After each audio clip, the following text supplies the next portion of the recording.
Dobré ráno. Juraj tušia jednoduché slova. Nesvitne ráno a ty sa do poľa chystáš, urobíš 2-3 kroky za uličnou bránou, už stretneš priateľa a s úsmevom ho vítaš. Povieš mu krásne slova, dobré ráno.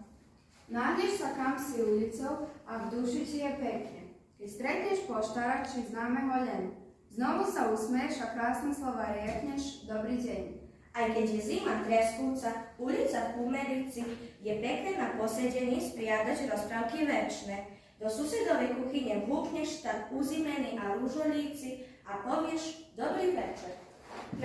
Mesiac sa na svet pozera, na svojej nočnej púči a čiasi drahá ruka po sieti rozostlala. Do ríše snov sa chystáš a v duši zostanú ti dve slova, čo ti mama na dobrú noc dala.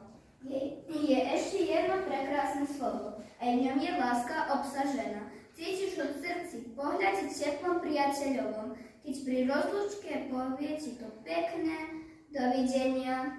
Ale je jedno tiché slovo, ktoré sa ťažko povie. Za ním už neprídu nejaké slova nové, odchádza niekto, ani nepočuje posledné naše. S Bohom. Dobré ráno. Dobrý večer. Nazdar.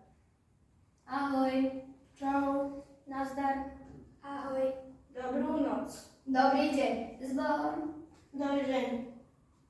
S Bohom. Dobrý deň. Vítaj. Dobrý deň. Dobré ráno. Dobrú noc. Ahoj. Dobrý deň. Dobré ráno. Dovidenia.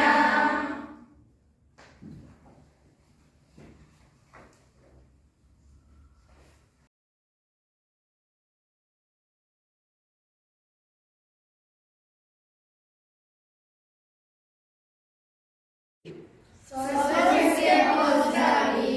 Ahoj. Dobrý deň. Čau. Dobrý deň. Dobrý večer. S Bohom. Dobré ráno. Maj sa pekne.